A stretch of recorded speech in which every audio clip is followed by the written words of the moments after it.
I got told by Joel that I needed to go ahead and start.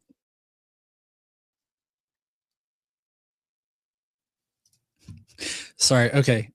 So I'm started over here. Hope Joel sees that. I was waiting for Joel to jump in, just so that we could get, anything kind of worked out tech wise.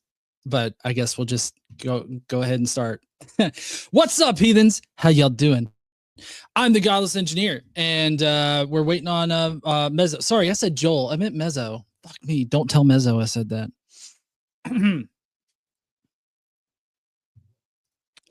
But they're still they're over there finishing up on Mezzo's thing, and we've started over here. So everybody share this out with people. We're going to be talking to Mezzo today, talking about his deconstruction and all that kind of good stuff. So uh just waiting on the Mezzo.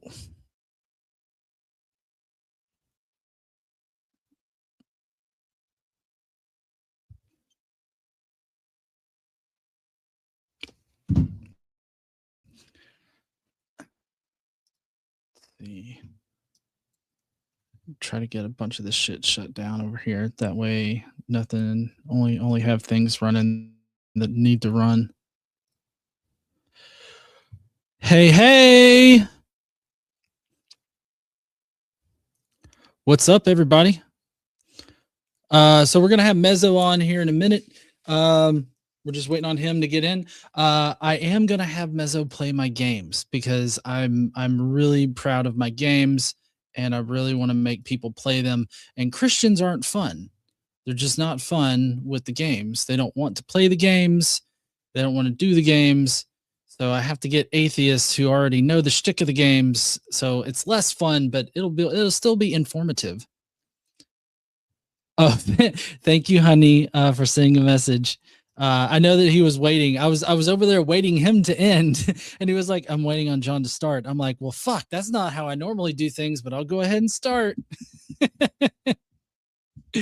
Anyway, so today we're doing an interview with Mezzo, and we're gonna have Mezzo on, and we're gonna talk to him about deconstruction, like what it looked like for him as far as deconstructing from Christianity. And I see Girls Gone Godless in the chat there. He's trying to wrap up. Okay, thank you, honey. The games are fun. I agree.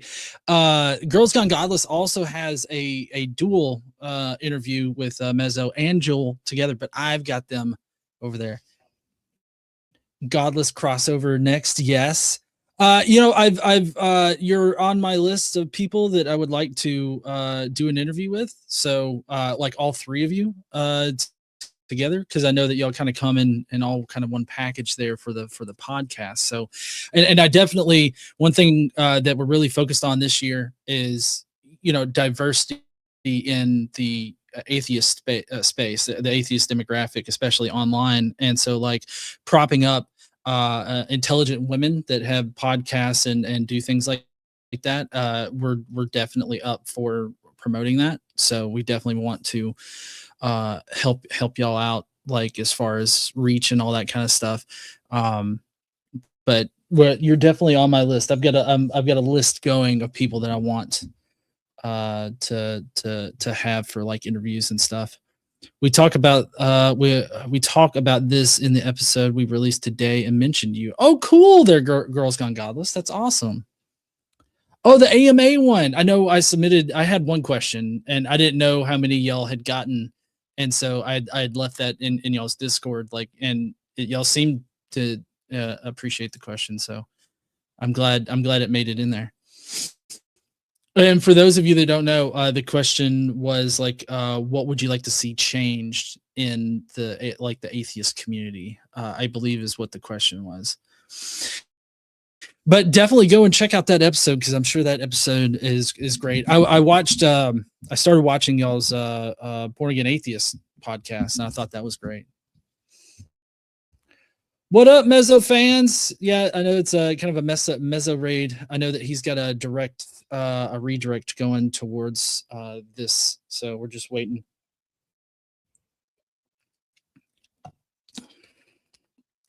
Yo, yo, yo, Mezzo raid. I'm not sure if I've actually been raided by anybody just yet.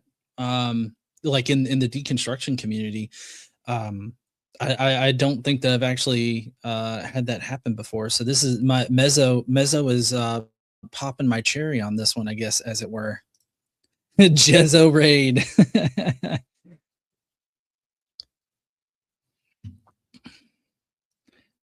G-Force, I am not Mezzo. See, I need to be watching my messages over here just in case. How did I get here? Probably if you were on the Pablo, if you were on Mezzo's channel, then he automatically redirected here. So, oh crap. Booyah, Mezzo rave.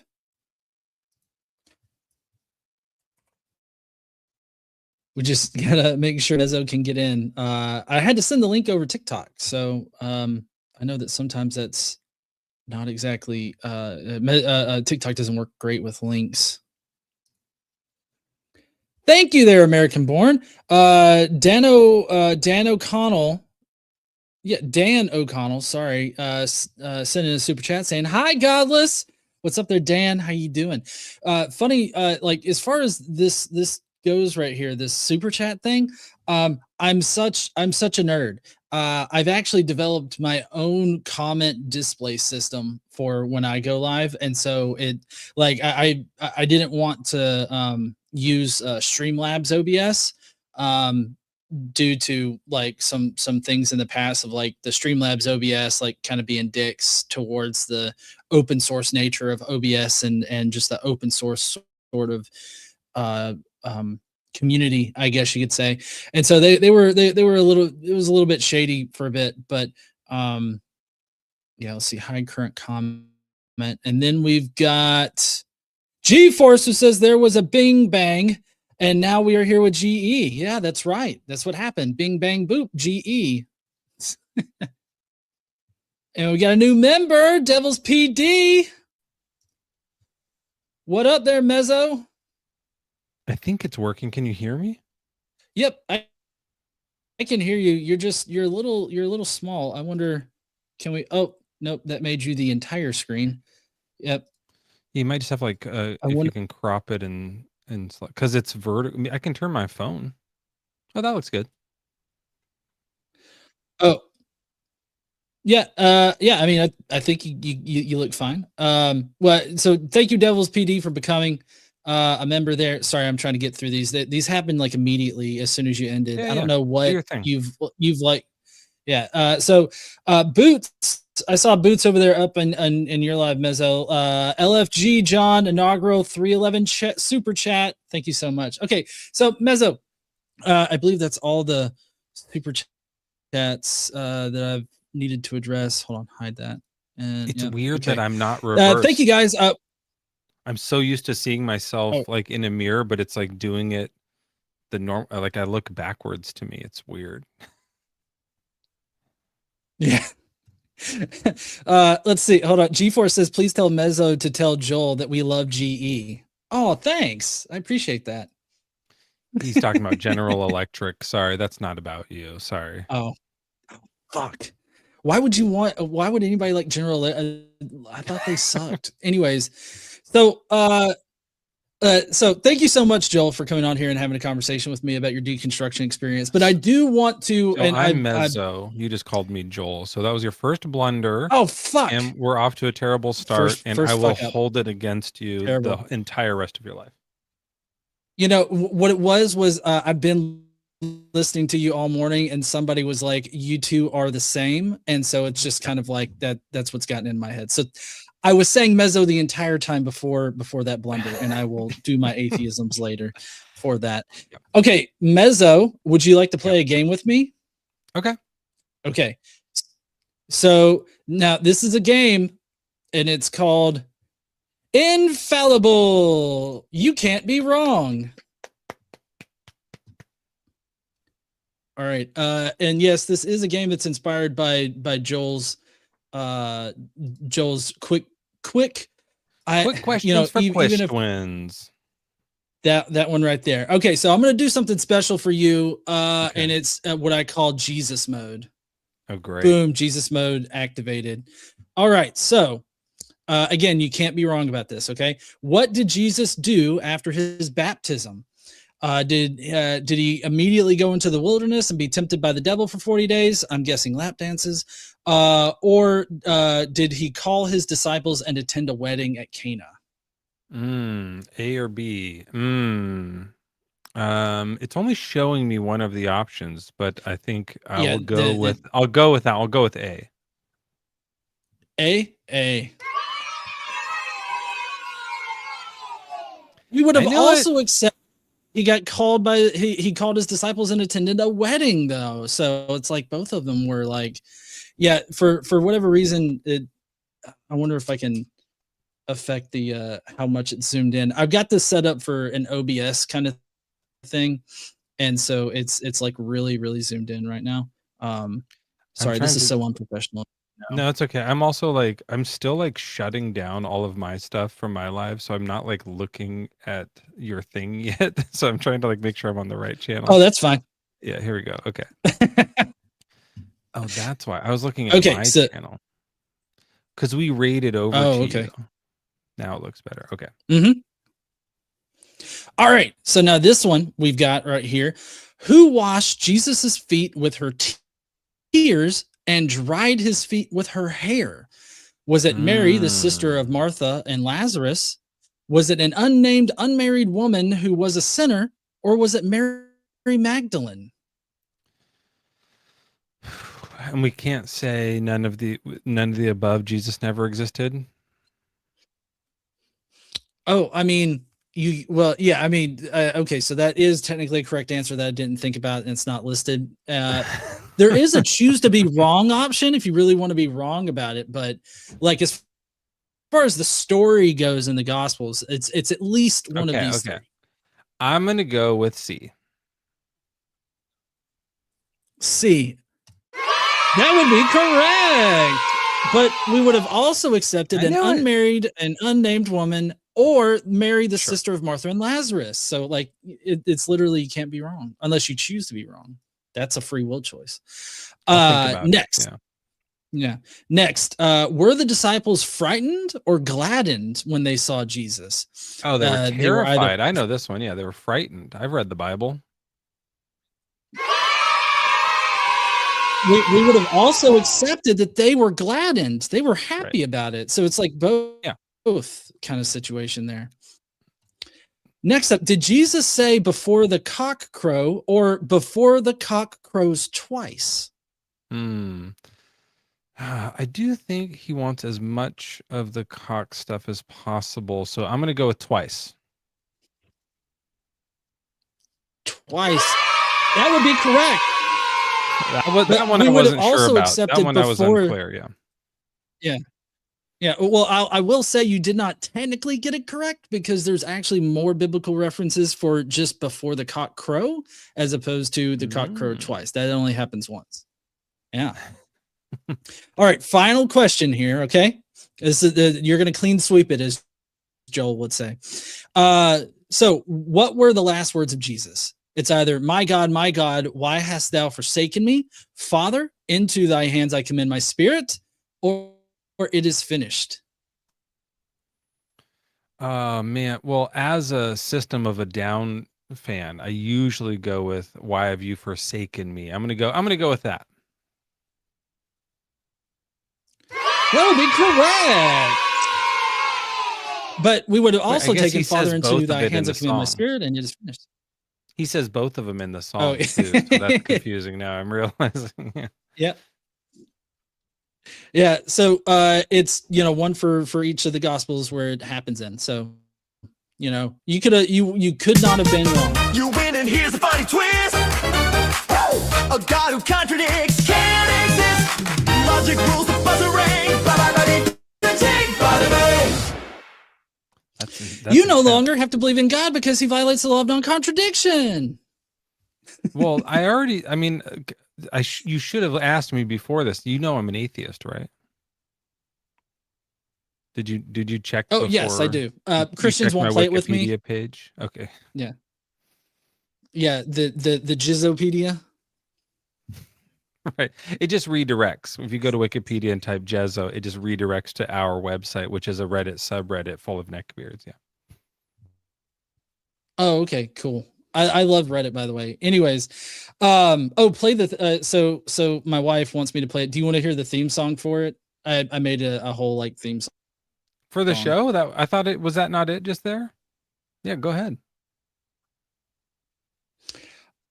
Oh no. So that was the winning sound. And I have hold on, I gotta load it into the studio here. But hey, while I'm looking for this sound there, Mezzo, why don't you introduce yourself to people that may not know who you are? Hi, I'm Mezzo, and as you've read on my Wikipedia page, I'm an atheist. I don't believe in God, and I also do shows about it. We do productive shows about it where we produce things like game shows sometimes. Not that one, but I helped a different one once. Although when I tried the game show, I don't know if you saw it, it was a disaster. Can I swear on this show? Do you care about that or not? Oh yeah, no, fucking go ahead. Okay, it was a fuckwad disaster when I tried to do it, but I did help Joel make the background for his, so there's that. Yeah, I also do my own live shows. I have my own ideas every now and then, but it's admittingly getting rarer, it seems. That's about it. I think that's all. I don't know if there's anything else about me. Do I have other things? Well, I've got plenty of questions for you, but so this is because I got denied by both you and Joel for any kind of music help or anything. I had to resort to AI, but here's what I was able to come up with for the infallible theme song.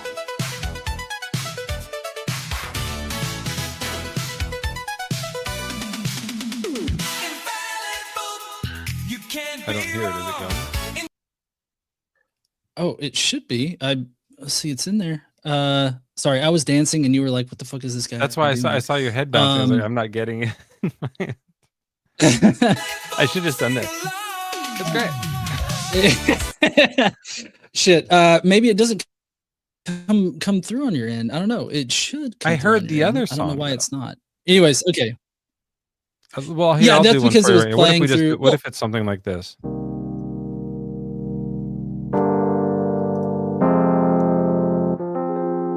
Like a lot of minor chords, maybe. That's kind of exciting. No, so it was like an 80s opera? Huh? I have a disco thing. Hold on, I think I can actually get it to play. Hold on, let me share this tab instead because it'll. Okay.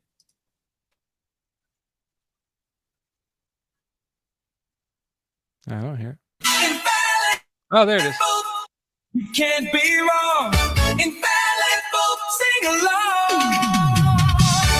Players perfect, players right. God can't keep his story straight.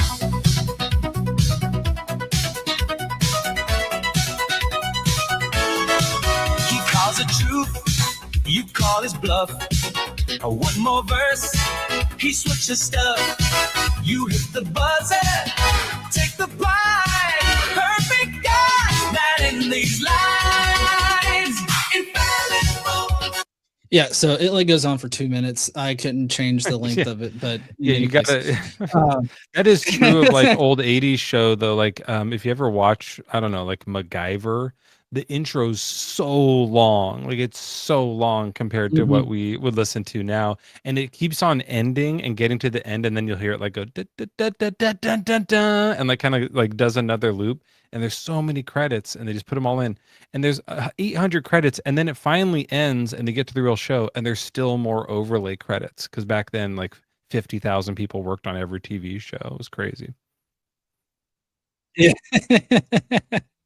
But yeah, so I did like sounds and songs and everything for whatnot. I put a little bit of work into it, and I'm hoping that I can get Christian to play. I was actually telling Joel last night about how somebody came up on the live and was like, I've played this game before, I'm not going to do it again, and then he just fucking noped out. And so like Joel's out there ruining the fucking crowd for playing the game. And I've actually maybe before the end, if we got time, I've got another one that's about the horrible shit God does. And there's more than one game show that mocks Christianity, guys. Come on, keep up. Yeah.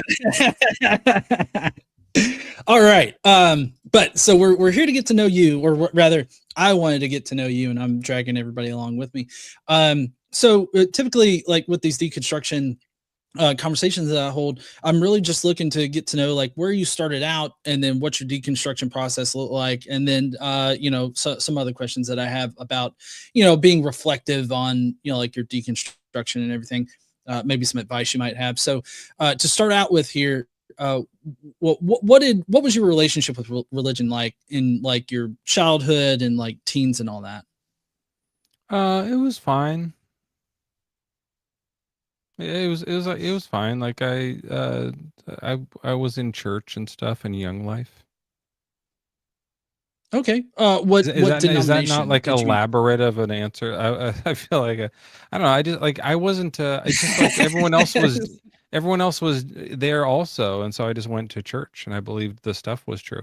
And then I kind of like started to think maybe it's not true, so I had a like psychological crisis about it, and then I came out an atheist. But it took years. So when I was a teenager is when I first started to think about maybe it's not true. I was in like a Baptist church, and I was in band, and I was in like I would like go to camps, summer camps, and I would sometimes like be a counselor at summer camps and stuff for other kids. So I was into it. I thought it was all real, and then I just like kind of thought about it more. That's pretty much like that's like my deconstruction story is maybe boring. I don't know. No, I mean, I think every deconstruction story is interesting, because it always has some kind of like personal aspect to it, of course.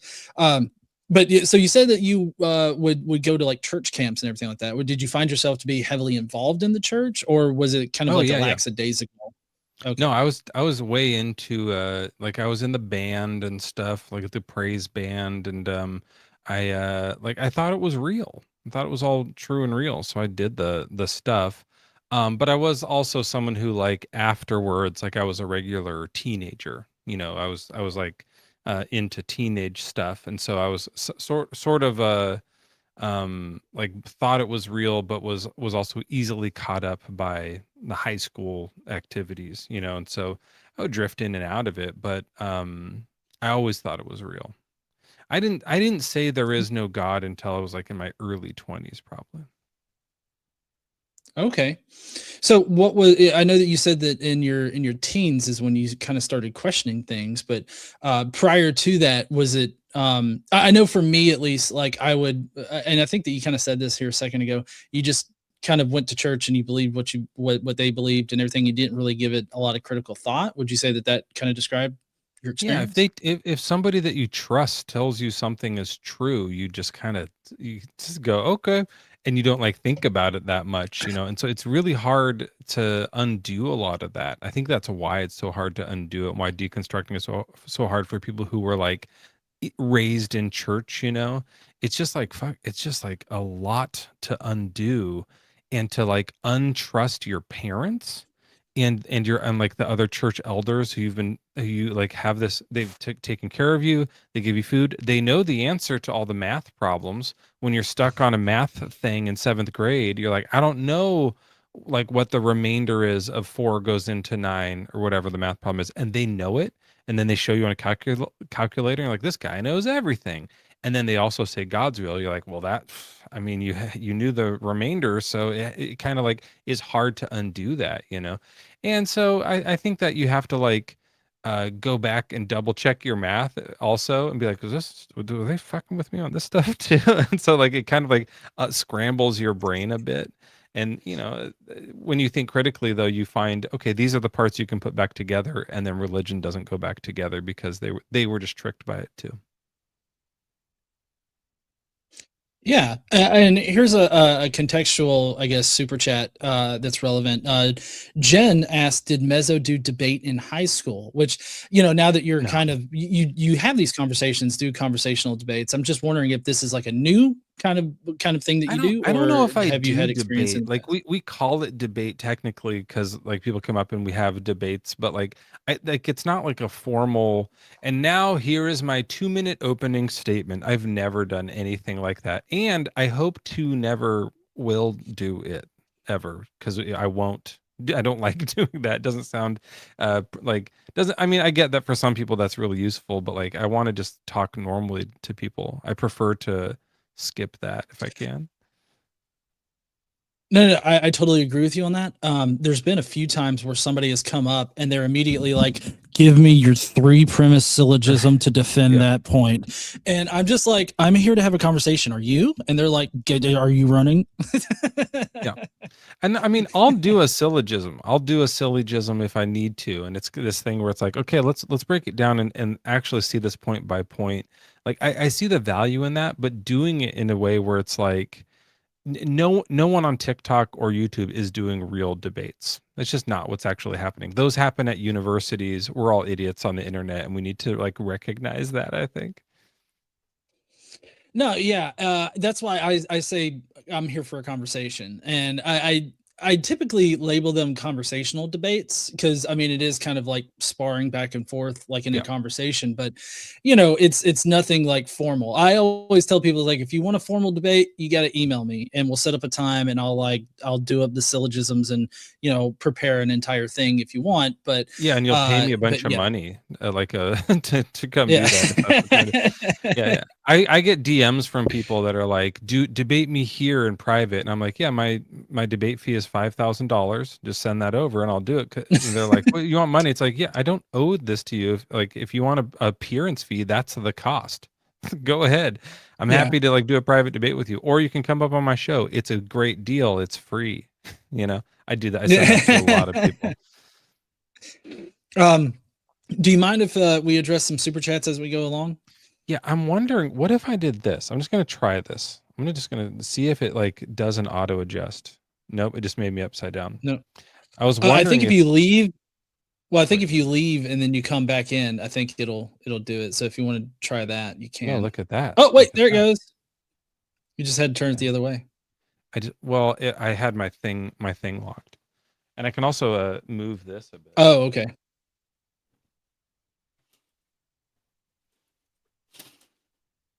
I don't like people seeing too much of my garage. Yeah. I have this curtain. It looks better than my garage. My garage is full of shit right now. That's the thing. It's empty. It's embarrassing. Oh. So there is let's see. Jen also says, "Can you please tell Mezzo to tell Joel I miss him?" Yeah, we thought Joel was attacked by a demon last night in his dreams, and so we had a whole funerary service where we said, "Joel's dead." I mean, that was pretty much the extent of the service. It wasn't a long service. I don't think he wouldn't have wanted it that way. But we said, "Oh, Joel's dead, so he's gone," and so that was the service. And so a lot of people got the misinformation from that he was dead, but he's fine. He's fine. It turns out it was just a dream demons aren't real, I think is what it turned out being. Yeah. I saw that both last night and I heard you this morning about it. So Dan O'Connell became a member. Thank you so much for doing that. And then contextually important for the game is the fuzzy logic that says technically correct is the best kind of correct, and I agree. Okay, so back to the interview, the thing that I'm supposed to be doing here. So now you were you started questioning things and everything like that. Was there any certain was there any certain point or any certain thing that made you start sort of critically thinking about like your faith or anything like that? Yeah, I've explained this on my live before that like I was doing the problem of evil without knowing the name of it. I was looking around and kind of going like I don't see how what I'm seeing in reality tethers to the Bible story. It doesn't seem to be real. Like how does this link up? And so I went to the Bible for answers and then realized this is horrific. There's terrible stuff in here and I was like scared of it. And then and so I was confused for a long time. And then later when I went to college, I took philosophy 101 class just as like this will be a fun elective. And I was like, oh, there's a name for that. It's the problem of evil. Okay, cool. But also even before that, like in high school, started to just like see more of the world. I think there's a movie called Baraka that might still be my favorite film of all time. And I say film because it's like a pretentious art movie that like you have to like, you really have to have like like fancy cheeses out and like brag to people that you've watched this movie because there's no words in it. It's like a really pretentious movie and I love it because I'm really like I'm an elegant person and I'm fancy of a person. And so it's just called Baraka, not Barack Obama. And it's called Baraka, which it was like, and there's a few other movies, these like types of movies by the same people called like Koyaanisqatsi, Nakoyaanisqatsi. They have all these weird names and they are just like no dialogue, just music and visuals of the world. And they just jet around the world and they're like, here's some of Utah. Here's people in India. Here's a chicken farm in Canada. And it just cuts from one to one. And it just tells this global story of things. And it's sort of like, the thing where astronauts go to space and they get the overview effect. You heard about this thing? Mhm. It's kind of like it's just like this thing where astronauts, when they come back, they're a bit changed, and they're like, we need to work on climate change. The Earth is so fragile. I saw it from above. It's like it like affects them in that way. I think I got that from this movie. It's like this the way that they filmed. Some Chewbacca noticed the Philip Glass soundtrack. Yeah, that's also where I learned about Philip Glass, which like changed my musical perception. So this is like pretentious art shit, Philip Glass and things, but like but it did give you just this like, oh wow, the world has so much else going on from it than what's happening in my small town in church and in high school. And so it made me realize that all of like these people who are telling me math answers and religion answers might not know everything because there's a whole fucking world out there. And so in my explorations of that and like, being willing to kind of step outside the box of that and then learning from philosophy that there were other atheists and I wasn't the only one thinking about this, it kind of like, disassembled the structured belief that I'd been indoctrinated with. Yeah, I had something similar. This was after I became an atheist, though, with this movie. It's a documentary, and it's trigger warning. Anybody that's going to go and search it up, it's called Maxima Mea Culpa in the House or Silence in the House of God or something like that. It's a HBO documentary about how the Catholic Church helped pedophiles assault deaf kids in California. Wow. And it was kind of like eye-opening in that I didn't realize how bad like the sexual abuse in church communities were. And Brutal, that really kind of opened my eyes to how bad it was. And so I guess I kind of had a similar effect on me there for that. But so you had went to college and you took the philosophy class and everything like that. And when you was there any one thing like other than the problem of evil you didn't really know about, but was there any one thing that like sort of was the straw that broke the camel's back, as it were? No, I think that like what really just it led me to do is like embrace skepticism. I became much more of a like, oh, okay, I was gullible. I was easily tricked by many different things. And so I started to just embrace skepticism. And that went, by the way, for a little while, I was a moon landing denier. So realizing that I undid that a bit. And then like, oh, okay, it's easy to be tricked by these like online things, a loose change or whatever, like these movies that people make and stuff like that. And it's like I have to be a bit more skeptical if I want to know what's true. And I wanted to know what was true. And so undoing those and looking at things more skeptically means you have to do that with the religion too. So I think that's when it really was like when I was really able to be like, there's not a God, it's over. Because I had to like look at it a little bit more skeptically. So Sorry, I had to take care of somebody in the chat there. I mean, that's the one thing that I noticed too, like coming out of religion and everything, was that I just did not know how to critically think about religion, you know?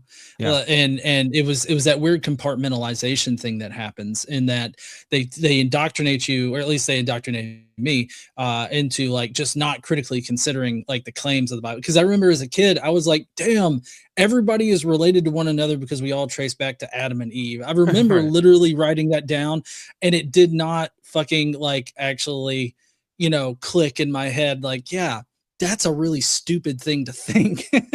And so yeah, the critical thinking, I think, is the one thing that religion has really perfected, like indoctrinating people into at least not critically considering their magical beliefs, as opposed Well, yeah, to, but we can like look at some Hindu miracle claim, like as Christians, we'd look at that and go like, "Yeah, right.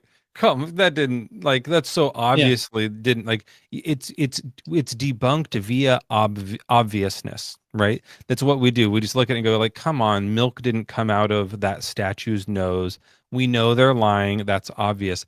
But then with ours, we don't use the rule of obviousness. We should use that on everything. Come on, it's obvious this guy didn't walk on water. This is made up. It's so obvious. It should be a good enough argument. Yeah. My wife in the chat was like, I left the chat for 2 minutes. Jesus. We had to ban somebody in the chat. You gotta love the trolls. Yeah. Let's see, one quick comment. It's not a super chat, but it's related to a couple super chats. Jen actually wants her money back. Mezzo didn't address either of her super chats. What was it? Well, one, let me see. Hold on, I gotta go on. I can find the super chats and get them to you, but I don't have to address your super chats. I never agreed to that. On my channel, we mock super chats, so and consider yourself mocked. Then you're welcome. Okay, let's see. Let me get the fan funding thing. Okay, so let's see. Jen's super chats were, can you please tell Mezzo to tell Joel I miss him? And that's where you talked about how you had a ceremony. I told her you don't have to miss him anymore. He's in the chat. He's right there. He didn't die from a demon. What, like, right. How is that not a response? That feels like a super responsive super chat.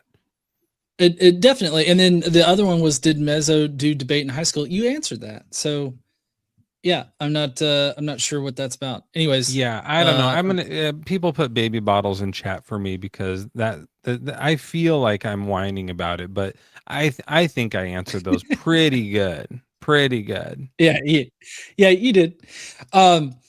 G-Force actually says, GE, don't ask Mezzo about his stick or tummy time. It's a whole thing, not unlike Joel's wet box that I warned you about a few weeks ago. I don't know about tummy time. What's tummy time? Like, I know about that from like babies. You talking about from babies? I don't know. That's weird. Apparently you've got a stick though. Well, I mean, there's an argument in particular that I believe Force is referring to there, which is unrelated to Joel's wet box, but it's called Mezzo's firm stick, and it bears some similarities, I think. But so people are drawing connections there, but they're very, very different. His is a box and mine's a stick. Like, that's, and his is dilapidated. Mine's actually pretty nice. It's actually a pretty nice firm stick. So yeah. G-Force admits there's no tummy time. Mock me, please. Way ahead of you. We already mocked.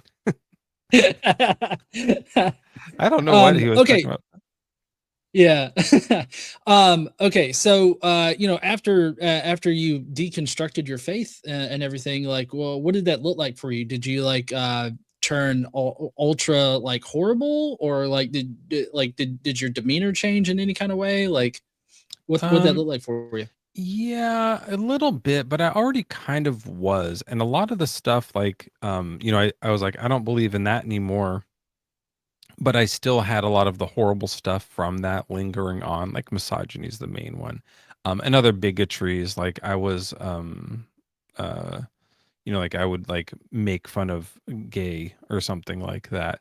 So those kinds of things that I thought was all like part of reality and ingrained in the religion, I like continued a lot of those on. So I was like, oh, the God's not real, but I kept some of the bullshit because I didn't know how much of it was like attached to that. And so I still thought that that other stuff was like true or something like that. But I still wasn't like thinking critically about that. And as like I ended up majoring in philosophy in college. So as I like took more of those things, that got better too, and I like became more attuned to reality. But like even after that, like when I left college, like I was a piece of shit for a really long time. Like, I was like just not a good, generally good person, didn't really care. I kind of was just like, yeah, whatever.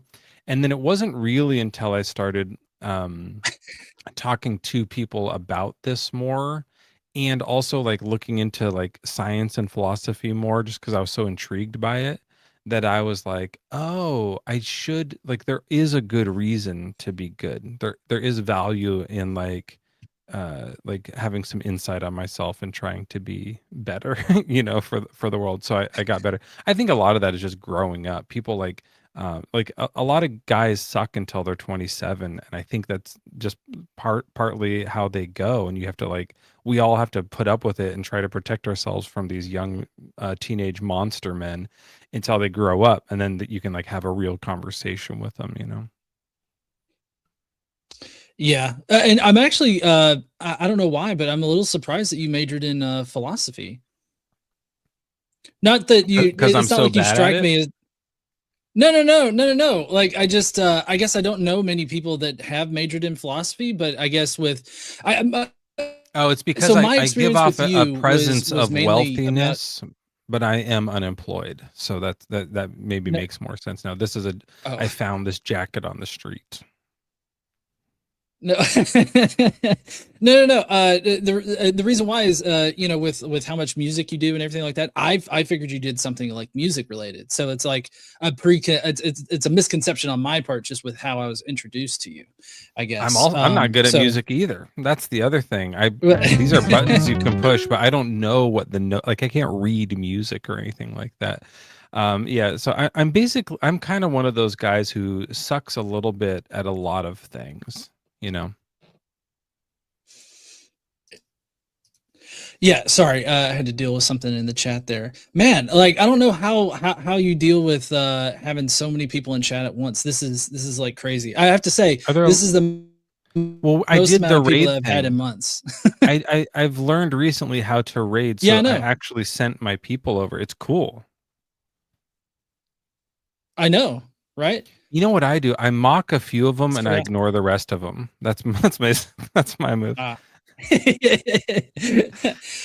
Okay, so you graduated college, and with the philosophy degree, which kudos to you. Yeah, I wasn't trying to knock like the whole No, philosophy no, thing. it was I like a can't. bad move.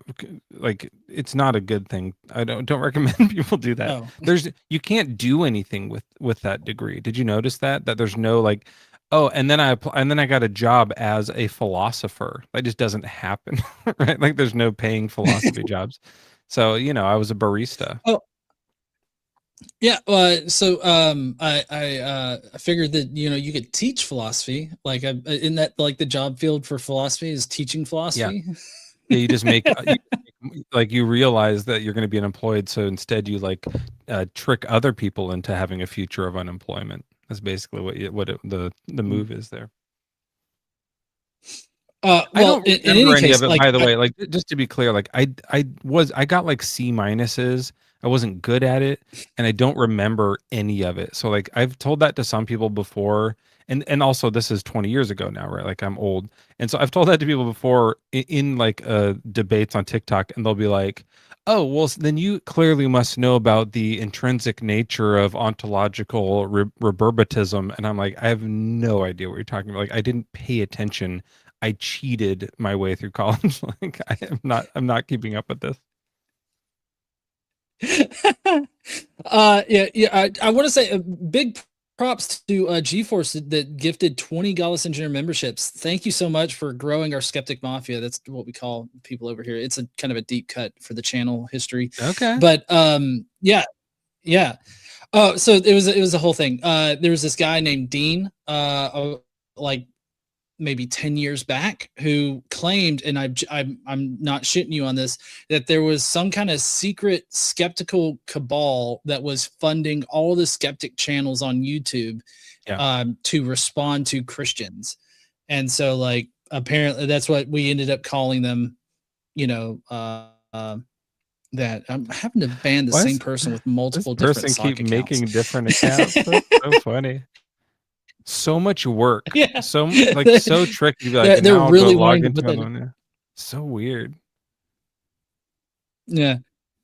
Okay, so you graduated from college with your philosophy degree and everything like that. When did you get started, like really in the deconstruction community? Well, hold on. Before we get to that, you said that you, I guess, basically had to deconstruct a bit of that shitty behavior or that shitty attitude or whatnot. What did that look like? And do you think that was brought on, like that attitude? Do you think that was like a remnant of like your religious life, or? Yeah, I mean, I think like in college times, I was getting bad grades, and I was like more concerned with the party, and so I was and like, not that there were no women that I respected, for example, but I was a chauvinist and would like objectify. Like I was just, I just wanted to get laid a bunch. That was like the whole thing, right? So that's all I cared about. And that kind of like continued on after college. But then like, I think just over time you grow up a bit, you meet people, you have experiences, friends of yours have experiences too, and like that reverberates through yours. Like you grow up a bit and you learn things and you realize that people are humans and humans might be like valuable, and so you kind of start to treat people differently and listen actually, and so that's just like there's not like a specific moment that I have where like, and then I stopped being a misogynist at age 27. It's like this gradual thing that you're still undoing. We're still unraveling these, because we live in a patriarchy. So that's part of it. We live in a world that is anti-gay. And so to be not, you have to like actively be not, right? You have to actively be like pro LGBTQ plus in order to undo what we naturally have just because we live here, So it's an ongoing thing, I think. Yeah, I totally agree about that. And I mean, I think that I would definitely attribute what I went through after leaving religion, for one, and because I had some really bad, like some very toxic masculine sort of ideas that I still needed to deconstruct. And it's just like through I guess going to college, knowing people, getting into the workforce and everything like that, it really kind of exposed me to a wide range of people. And so like I could totally sympathize with you on having to deconstruct that, because at least for me in the South, and I know that you're over there in the Pacific time zone. For me in the South here, it like the misogyny, the toxic masculinity and all that is like really rooted in deep. Like I remember being in middle school, and the principal, I got in trouble with this other guy, and in order to punish us, the principal was going to make us hold hands down the hallway and back into class to like shame us about something. So like wow. And it wasn't just that, like it was all over, like that, like the homophobia. Like I was a straight dude, but like homophobia was weaponized even against me in that particular respect, and it was this thing that got ingrained, like, oh, that's like bad and everything, and it always confused me, but it was just one of those things that I really had to work out of my that's weird. What a weird punishment. That's icky. Hate that. But so you had to come out of those bad character traits and change. What made you pull yourself out of that sort of I guess misogyny or that attitude in general? I think eventually, I mean, something like more drastic that happened is I did have a very close friend who was like a roommate for a while that I like had lived in Los Angeles and like worked with on a variety of different like shows and stuff, who got brain cancer and had tumorous brain cancer.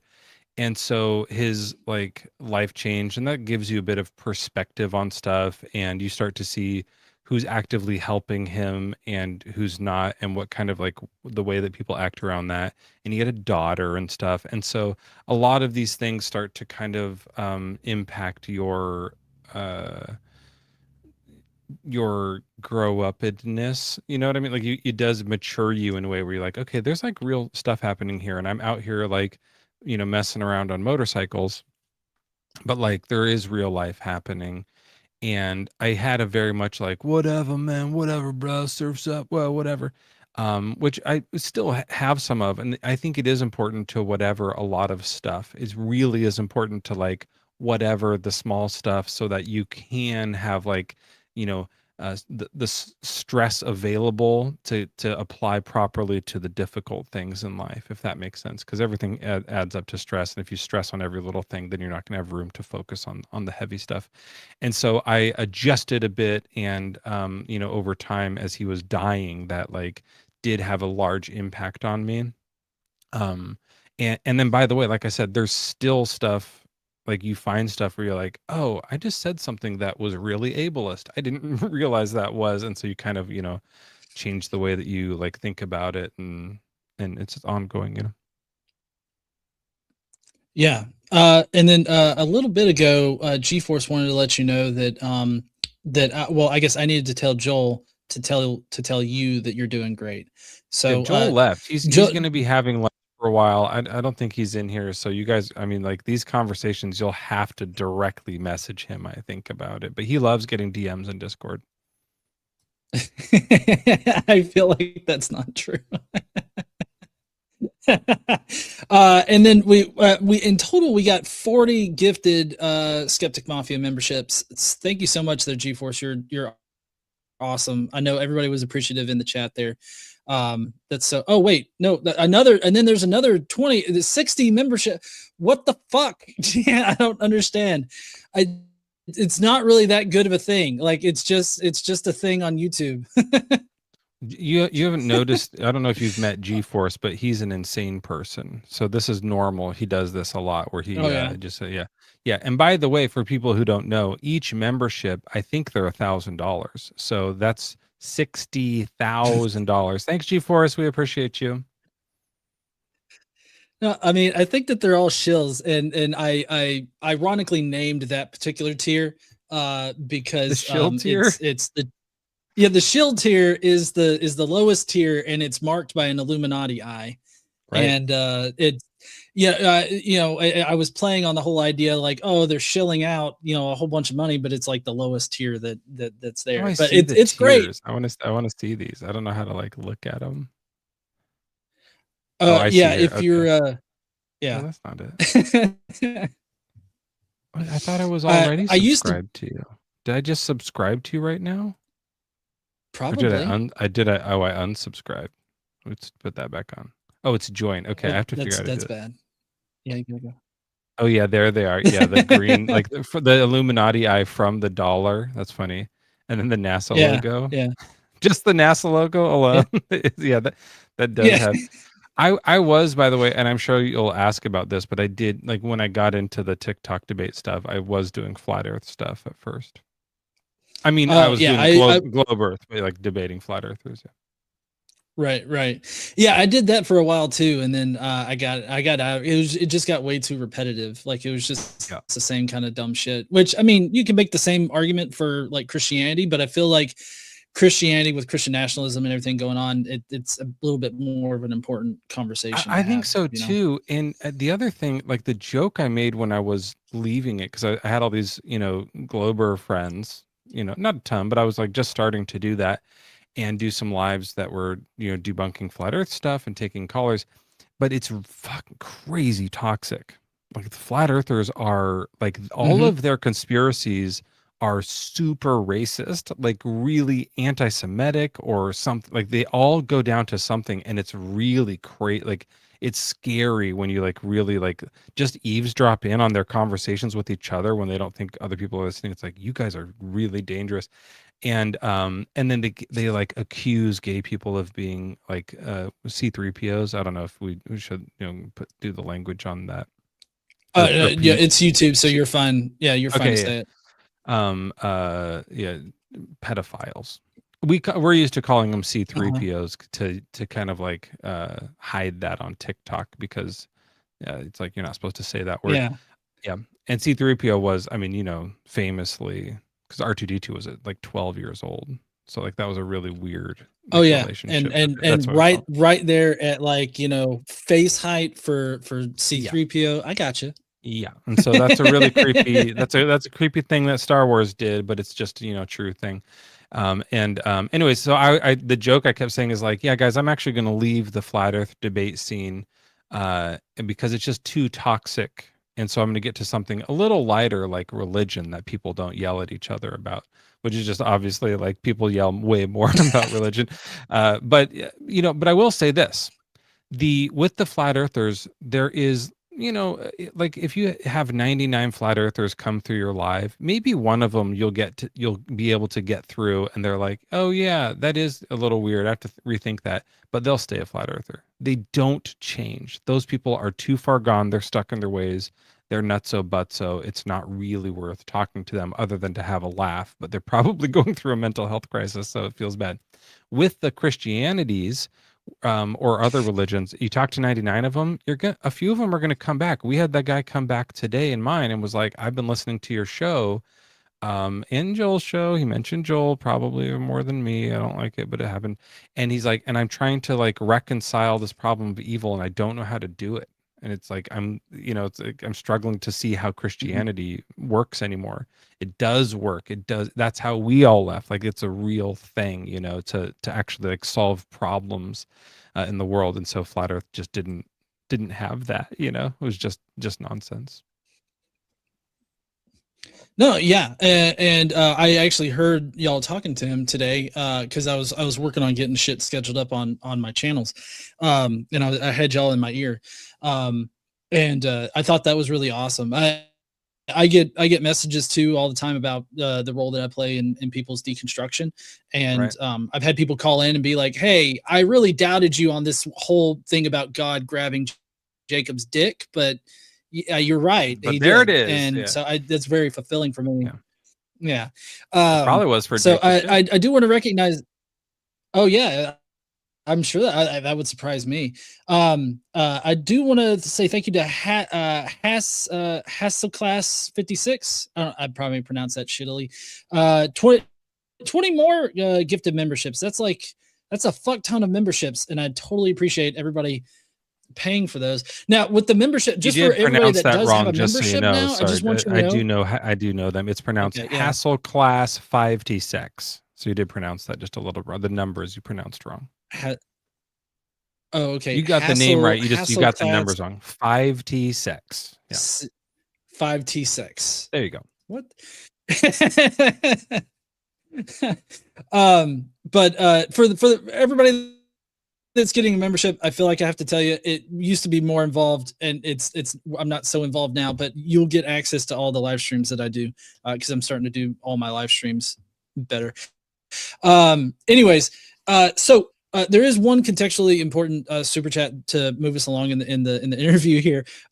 Jen is asking, which things are you still deconstructing actively? And do you have anything that you're still kind of working through? I think processing? Like just all the bigotries, I think, are a thing. Like you always feel like you've done it, but there's always like stuff you can do, you know, and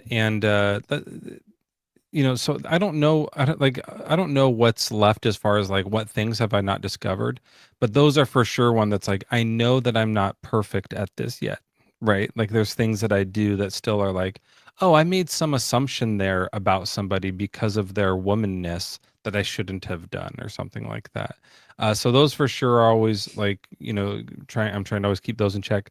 And then just like animal stuff is a big one too. Like animal rights is something I think about and try to go like, oh, okay, I got to like think about, because I used to think we had dominion over these fuckers, and turns out we just are like sharing the world with them.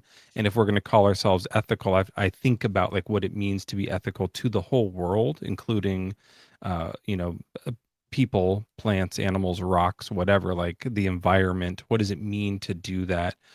So that's, I think, something, I pinpoint animals more because they seem to be thinking, whereas the environment doesn't, but it affects thinking things. And so there's still a lot to do with that. So that's always something that I'm like trying to deconstruct too.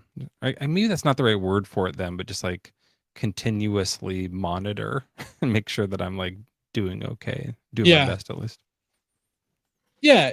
I think it's always good to like critically think about your beliefs and why you believe them, if they're justified and everything like that. Constantly working through that is just part of, the critical thinking process, I think.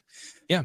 You have to like check yourself before you wreck yourself. That's kind of like the deepest philosophy about it. Yeah, I've wrecked myself multiple times in the past, and it sucks when it happens. So definitely checking yourself before wrecking yourself is good. So GeForce had a clarifying thing that says, I'm trying to gift membership to an Xgen in the chat that doesn't want one. Trying to get that was why he said 60 memberships. That's amazing. Pretty much. Thank you. Anyways, GeForce. And then the final super chat that I've yet to address is GeForce's statement that Mezzo's syllogisms end up on a whiteboard, which I have to say, Mezzo, I love your whiteboard thing. I have like a whole whiteboard dry erase board thing that I've done in the past too, but I have to say you've done it. Both you and Joel have got the comedy inserted into the conversation perfectly, I think. And people say that a lot, but usually when I'm doing the whiteboard stuff, we're really doing a deep dive into the person's like argument or into the person's like description of some idea that I'm like new to. So I don't always see the humor that other people point out. A lot of people have said like, oh, that was so funny or something. I'm like, I'm really trying to learn about what's going down here. So I don't know what people are seeing it necessarily. Maybe there's like some joke that's over my head.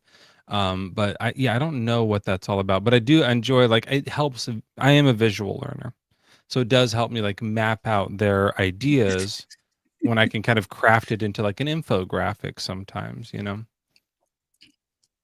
Yeah, in the shape of a big dick. I got you. Like it's not your fault. Sorry, I didn't hear that. This is actually a really nice one. The last one that we did was about this. C.S. Lewis has that really famous. I think it's a poem or something about the candle in the dark. So he had this candle drawing about this light with the light coming out of the candle and how it's trying to illuminate the mountains in the background. And then Satan's trying to cut the wick. That's why there's this X here on the wick. And I think this kind of stuff, when he described it, and he's a wordsmith, and I get it, but like he wasn't much of an artist. So I think it helps to kind of like take his words and put them like right into here, into this. And people, I think it helps a lot of people.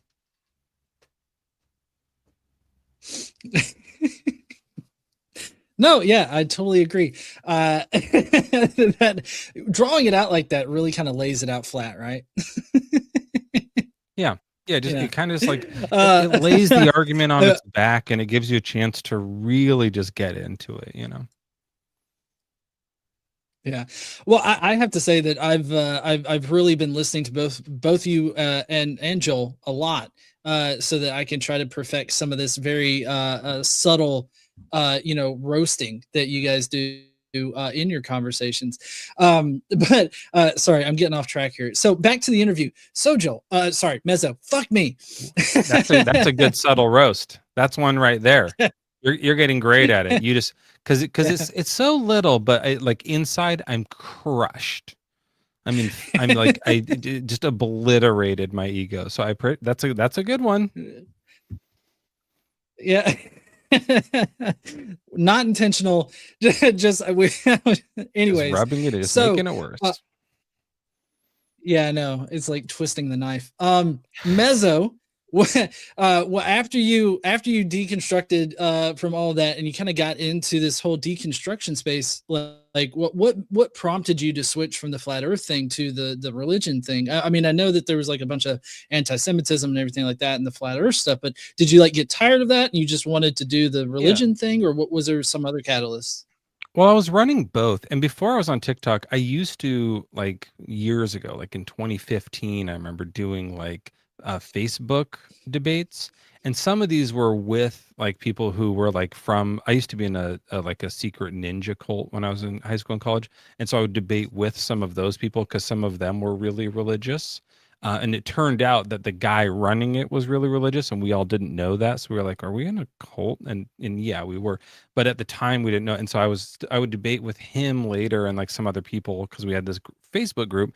And so I got into kind of like talking to about it and learning about like what the Bible actually says and stuff even more there, and using it to kind of debunk itself. And so and then I got into like some political stuff and things like that, but it's where I wrote like a lot of the arguments that I use today still, like whenever I talk about Sasquatch or something, that's from like 10 years ago when I was like having these like written debates on Facebook. I wrote those ideas out and I still have them around. So I read them a while and I was like, oh yeah, I should bring up the Sasquatch thing again. I do this one where I explained this story about how I'm out walking through the woods and come across a campsite and it's Sasquatch and we eat eggs together and have a conversation. And then I go about my business. And that's the really old argument from back then anyways, or like a point, not an argument really, but like a story, I guess, from back then that I still use. Anyways, so when I came to TikTok and saw people were doing debate, I was like, this is great. This is fun. This is kind of what I used to do on Facebook. And but people are doing it in person. It's live. That's exciting. And so then I was running stuff for a while that was like a whole bunch of things. It would be like the Earth is a globe. It's okay to be gay. God isn't real, and marriage shouldn't be legal. That was one I was into for a while. I had like a whole bunch of different like things that I was like, here's some stuff I think about. And the religious one just really is I think it ended up being the most productive and the one that's the most like it seems to be at the root of a lot of the other ones. You know what I mean? The political stuff at the flat earth stuff at the LGBTQ plus, like the root of like what we're trying to fix there is in the Bible. You know what I mean? So it's like, let's just focus on that one. And it's also kind of like I know the most about it. Because I was raised that way, it's like I'm not going to know all of the like proper ways that people are like how to define gender fluid is something that like I respect and if people do it, I'm down with it. But I'm not going to be like knowledgeable on like when that terminology came into play or something like that someone else might be. But with Bible stuff, I was like, I kind of know how to do this, and so I focused on that one. Yeah, and I mean, I don't know why I didn't get into like doing these online debate things. Like I've always done more, I guess, formal debates. Like I took part in like a whole bunch of stuff. Like even more formal debates on flat Earth stuff. So it never occurred to me like using TikTok in that way. So when did you actually get on TikTok for the debates? Like I don't know how many years you've been running this. A year and maybe a year, more than a year. So I mean, I hear this, and it's like this entire new community has popped up in the past few years, and it's like I've been doing this since 2012, and so it's like where I feel like I've been so out of touch with the community. It makes me feel really bad that I've been this out of touch, that there's so many people in this community that's doing so much good that I had I guess I just hadn't noticed it before. It's kind of like I got the blinders on and I was like pretty much Facebook, YouTube kind of thing, and I just didn't consider the TikTok scene. I didn't know it was going on over here too. That I came over to TikTok to do music. I was doing music on Twitch, and I was like, this is fun, this is great. And then people were like, you should try TikTok. We're doing some music over there. And I was like, I'll look at it. And I came over and I was looking at music stuff, and I couldn't quite like figure out how to do it as well. Like Twitch is a better music platform. It just works better. But I was like, I did a few, and I still do. Like I have a music account on that I do TikTok lives on. But while over here just exploring that, started to see these things happen. And I was like, oh, like, because that is back like 2012 to 2015, like I said, was when I was doing the debates before. And I was like, oh yeah, this brings me back. I used to do this more, and I like kind of had left it because I have a family and stuff, you know. And it's time consuming to think about this. It's mind consuming to think about this stuff. And so I was like, oh, that's kind of interesting. I just started watching them again, and I was like, this is so fucking fun. I got to get in on this again and just like have a little bit of fun, because the other thing is, man, like people take it so seriously, and watching people take it seriously was like, wow, I think I can get in on this and chill out a bit. And I think it could be really fun for people to watch. And I think I could do it in a bit of a different way. And I see a few people not taking it seriously, and I'm like, great, like that's that's allowed here, that's fine. And then some people are like taking it really seriously. So I was like, I think I can get in here and like either be chill or be a bit goofy. And the more goofy I got, the more fun it was. So I kind of just we went along with that. And as Joel points out, the belief we're attacking is super goofy. So it's like kind of like matching energy, right? Like we can have a little bit of fun with this. They think snakes talked, so it's okay. We can like goof it up, you know? Oh yeah, no, I love the goofy. I love you know, sort of I think it's called taking the piss during the conversation. I love that aspect about y'all's interaction with people, and that's what really drew me into y'all's content, and your content, you know, specifically. Now I'm wondering, how did you and Joel meet? Because I asked Joel this question, but I'm wondering from your end, like, how did that go down? So he had been following me in real life for weeks. He won't talk about that, but no, I'm just kidding. The real thing, I think he said it right. It was like, I saw his live a few times, and I loved his live so much because, like I said, like this guy's having a little bit of fun with it. He's smart. He's really smart. He says words I don't understand, but he's like also just like laughing it off. He's enjoying like how stupid this is. And I really liked his, you know, he used to have his big Joel things behind him. It was a very catchy live. And then he had this one background that was so fun about how Christians should be volunteering to take the place of death row inmates. And I was like, this is right up my alley. This is so stupid and so weird. And also like, wait a minute, that does make sense. They should do that. That is weird.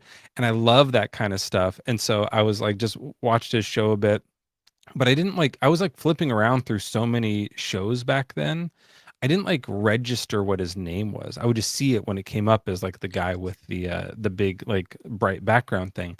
And I joined up one of his lives one time, and we debated a transphobe for no reason for an hour. And it was just like a lot of fun, and we goofed off, and I was on camera, and so we were laughing back and forth, just mocking this idiot, and who still comes by from time to time. And then I left, and then the next night or whatever, the next time I went live, there was like chaos. Like for whatever reason, there was just like you're kind of getting like one of those times where there's just like random people in chat, and it was just like a little bigger than I was used to, which is, you know, at the time 10 people. It had gone from 10 to 20, and I was just like and didn't know what to do. And you know, and half of them are just like spam bots and stuff. And then I see in chat this Christian guy going, "Hey, make me a mod, I'll help you." And I'm like, I'm gonna make a Christian a mod? What the, why would I do that? It was Joel, and I was just seeing, because I was like panicking and like seeing too many things at once. I just saw the Reads Bible, and I was like, this guy's some Christian. And so I let him up because he requested up, and I was like, why do you want to be a mod? And he's like, it's me from last night. I'm the guy we just talked for an hour last night. I was like, oh yeah. Why do you have Bible in your name? He's like, I read the Bible. I was like, okay, cool. So then I made him a mod, and then we the next day became best friends. Yeah, star-crossed buddies, if I remember correctly, right? That's it was destined. Mm-hmm. Yeah, I've remembered from listening in and watching it and everything like that. So that's a bit more detailed. Like, yeah, I'm glad that you were able to give some more detail on that from what Joel actually said. So I have to say you were better at telling that story than Joel was. So Well, yeah, I mean, he's a pat bit yourself on the back for embarrassed that. by it because I like didn't remember him, and he hates that. And I still like every now and then still have that. Well, he'll join up, and I still have like, who is that? Like I forget because I have a hard time remembering names and stuff. So it still rubs him the wrong way, which is there is a wrong way to rub a buddy. That's something a lot of people don't realize. But yeah, so that that happens, but he'll be okay. He'll come around. Yeah. Casey in the chat says GE is my bestie. That's my wife. She's one of the only mods in the chat right now that always helps me out, and I really appreciate everything that she does. So thank you so much, honey. Is that her? Is that her picture? Were you pointing at something? Yeah. See, I just had her up. Fox, dude. Nice one. Yeah, see, there's some misogyny that I'm deconstructing. That. See how I'm deconstructing that? Oh yeah. She knows she's hot as fuck too. So okay. It's okay. But anyways, so one of the things, there's a couple of questions I normally like to ask people after we talk about their deconstruction and everything like that. And the first thing is, I guess looking back on your deconstruction experience, I guess, both of them, like the deconstructing from that misogyny part of your life and also deconstructing from religion. Do you see like, do you have any like good advice for anybody that may be coming out of that, like that may be actively deconstructing and I guess I phrase this, sorry, I know I'm gonna land the plane here in a second. I phrase this as like, if you could speak to yourself at that point where you're deconstructing or about to start deconstructing, what would you tell yourself?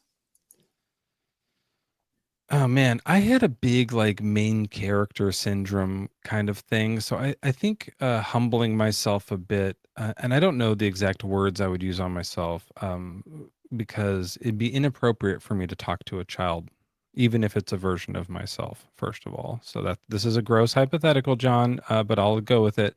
No, I think that like I would trying to like, I was really scared of like hell and like being attacked by God if I like thought out loud that I didn't believe in him anymore. That was like something I was really worried about.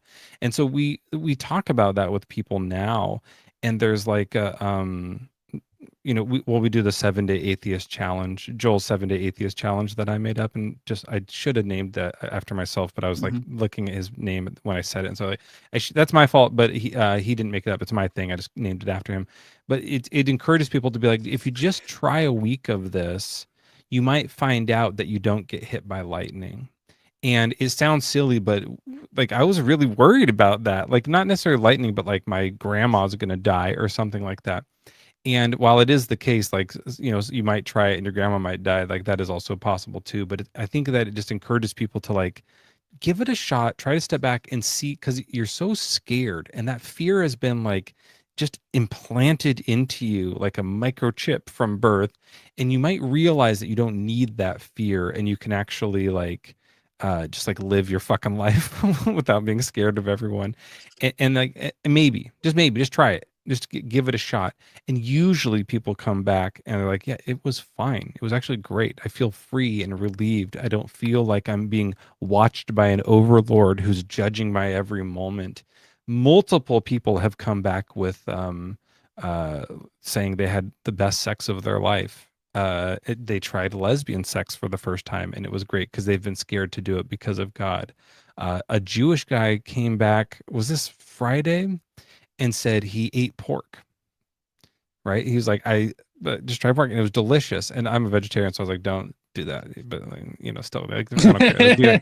And so, but I noticed the common theme. They all end in porking. So that's good too. But I think that like it helps people like kind of like get past that fear, that fear block. And once you're past that fear block, you still might be scared of other things and there's other stuff to deal with, but that initial like fear block really fucks with you. And so once you can just get past that and realize you can go a week, it lets you kind of explore the universe as it actually is, you know.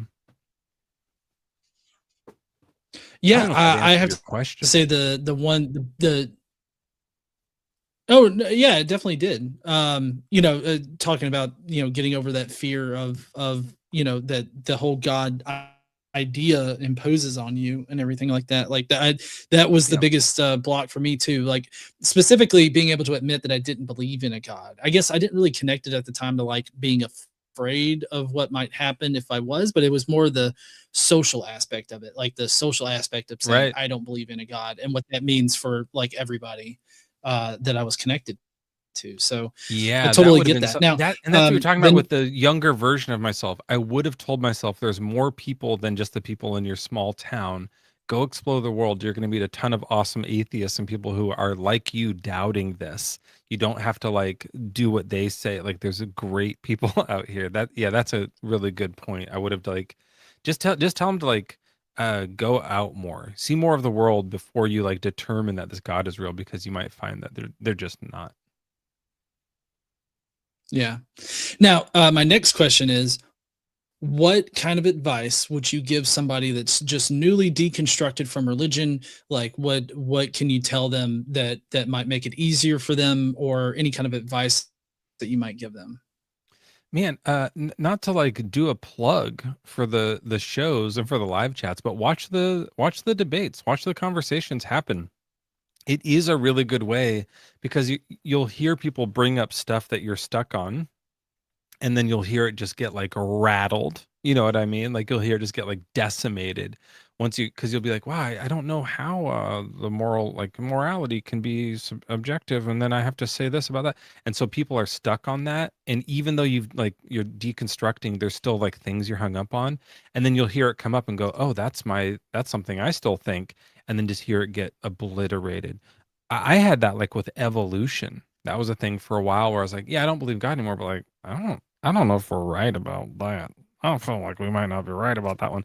And then watching this kind of stuff and hearing debates and like, and also just like, you know, learn like Carl Sagan, stuff like that, like science education stuff. And like, oh yeah, we have the evidence for that. This makes sense. This is true. Like it changed, it like convinced me of it. No, yeah, that's the one thing I would say that I definitely watched and consumed a lot of was the, you know, the debates. Of course, at the time when I was deconstructing, the debates were more of the formal ones instead of the online conversations. It was you know, like there was this one Christopher Hitchens. It was Christopher Hitchens and I'm thinking of the guy's face. I can't remember what his name is. But it was Christopher Hitchens and another guy versus like these two people from the Catholic Church, and they were debating the morality of the Catholic Church and everything.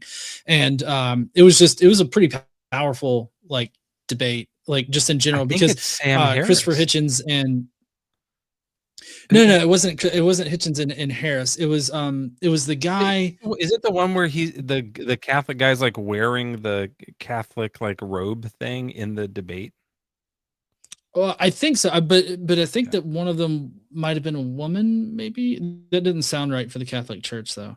But in any case, it was like a Q&A thing, kind of debate. They used to do those a lot, and they were on British TV stuff. Yeah. But anyways, but yeah. So I mean, watching those debates, really consuming those at the time were pretty interesting to me, because it always came out to be that the religious people were just ad hoc claiming shit, and while the atheists were over there like justifying all their shit. And so it was I agree. I think debates are the best way to like really figure out, you know, what you believe and why you believe it, and why you might be convinced of something rather than, you know, the magical religious thing. It just really depends on what their thing is, like what they're stuck on. Like if you're newly deconstructing and you're stuck on evolution, go to a biologist, right? Like whatever the, like the specific things are that you're stuck on, you can go get answers to these, most of these things at least, and get like satisfactory answers or explanations. If you're like, man, the Shroud of Turin's still really convincing, look it up. Like it's not, you know what I mean? Like you people might have to like look up their specific thing that they are still feeling stuck on. Joel and I talk about this a lot, how like when we are doing our backgrounds and designing like what our prompt is going to be for the debate, so much of what we're doing is trying to figure out what is important to them. What is it about Christianity that they're clinging on to? Sometimes it's like, here's our debate against it. Christian God's evil kind of thing. Like read the Bible, it's about like those kinds of prompts. But so many of, and he does it more than me. You'll notice in his prompts, there's stuff that's like, convinced me to join your cult. He has that one. It's because what he's trying to say, like, which I did today, we have helped me find Jesus. And so, like, that's what it is. So like, I'm trying to get them to try to inform us what is the thing that they're most passionate about or really convinces them, which is pulling teeth because they're stuck doing the Kalam cosmological argument or something that they don't really care about, but they heard someone else say and it sounded convincing and they think it'll work. But we want to find their thing that they're hanging on to, and then like unravel that a bit so that they can like be dissuaded. That's a word. Yeah. Yeah.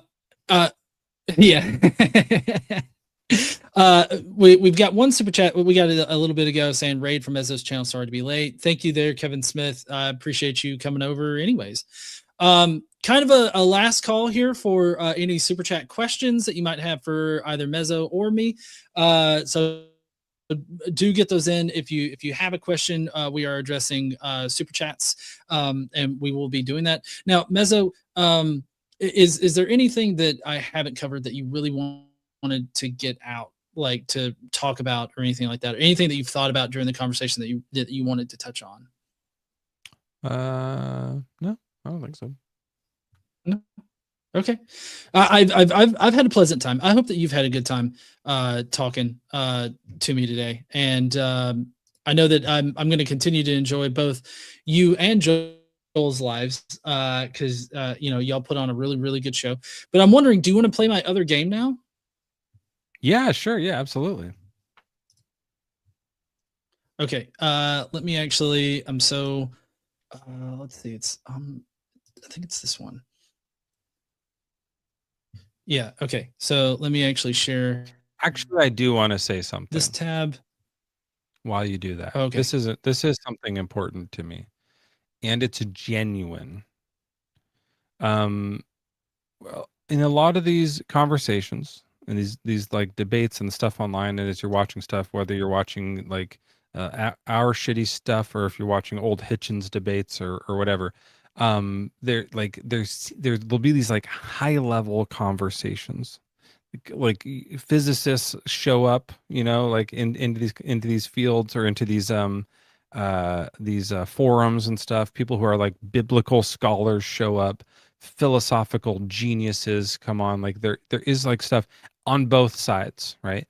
And I think that's, can be intimidating. And a lot of people might be like convinced that they don't get to really form their own belief because they're just like listening to only what the experts say or what these geniuses say.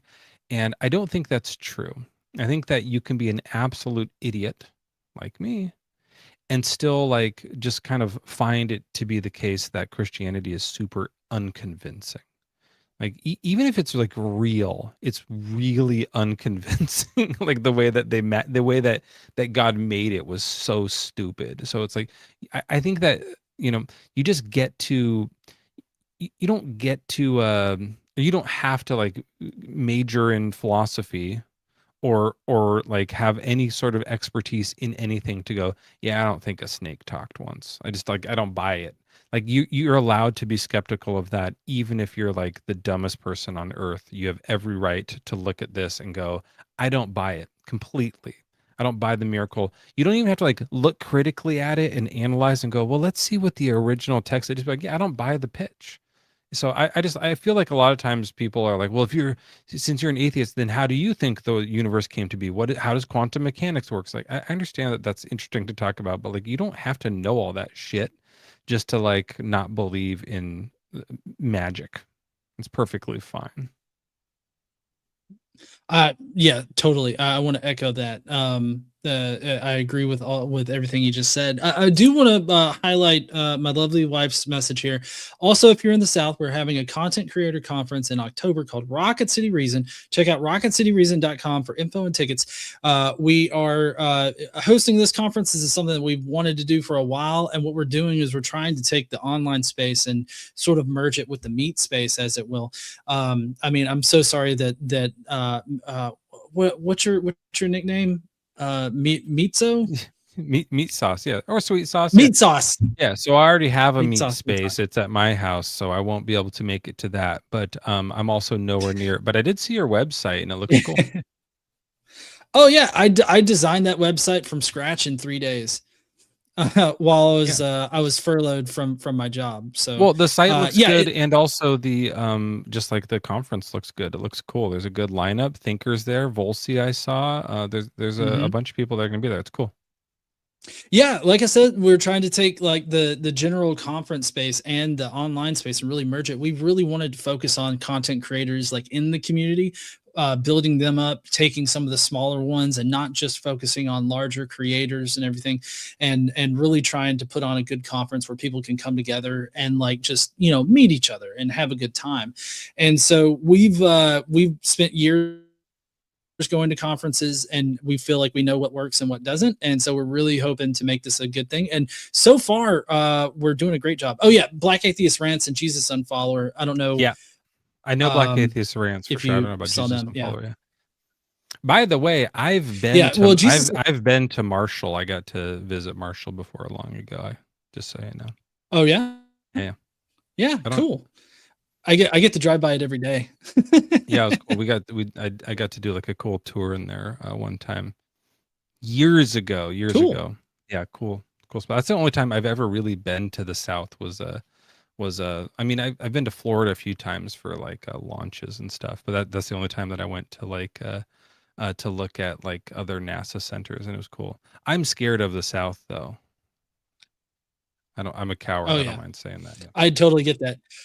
That's why I mean that, you know, I'd love to be able to see Joel like in person. I know he'd probably be scared of that, but I would not advise anybody to come to America or the South right now. Like that would be crazy to do. But if you're in the area and you can make it, I highly suggest people come, because we've got, so now I'm going to pat my own back. So we've got an Alabama barbecue on Friday night, right? And we've also got a drag show just after that. And then we're going to have like a game sort of like social thing after the drag show. And then Saturday's the full conference day, where we're actually going to have a live line show that we're going to be doing, where we're going to have a bunch of the line hosts that we're going to swap out for every call and everything like that. So we're going to have that on Saturday night. And then we've actually got discounted tickets for the U.S. Space and Rocket Center. So we're all going to go there, and we're going to hang out at the Space and Rocket Center and tour it. Yeah, that's sick. So why doesn't anybody do a drag race where you get like you know, they get fully dressed up and have really high heels and have to run in the heels and see who wins? Because I think that could be compelling. Do you want to break their ankles? Like I've never walked in heels, but like I have trouble walking in general. They know what they're doing. They'll be fine. Yeah. All right, so Mezzo, are you ready to play Omnibenevolent? Ladies and gentlemen,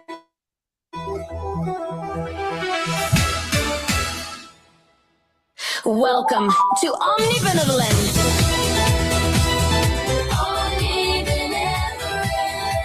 So kind, so bright.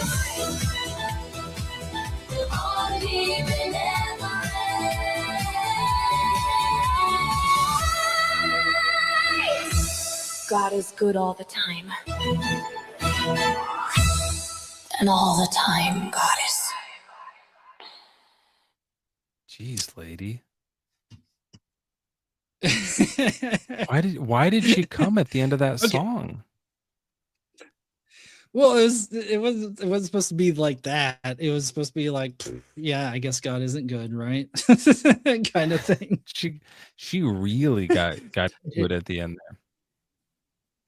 Yeah. Yeah. Okay. So this is the Omnibenevolent game I developed. So you ready to start? Yeah, let's do it. All right. So first off, who plans to drown people in a flood, causing all to cry and howl? Is it God or Satan? God. Correct. Awesome. You got it right.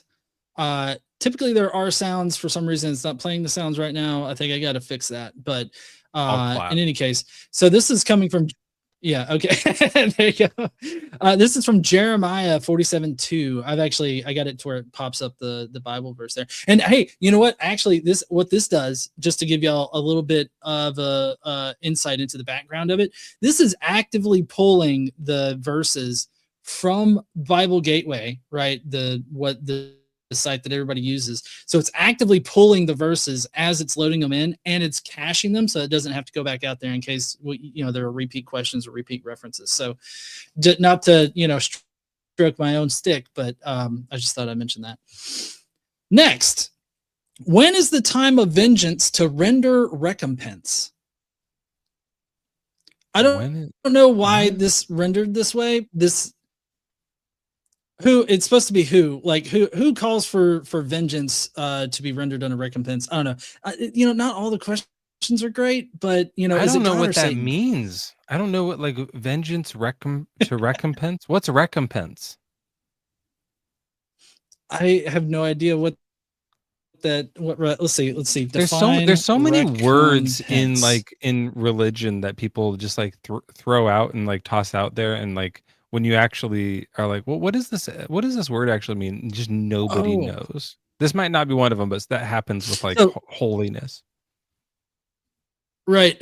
So it means to make amends to someone for the loss or harm suffered, compensate. So who calls for you to take vengeance in order to attain that's a Yahweh. That's a God move. Yeah.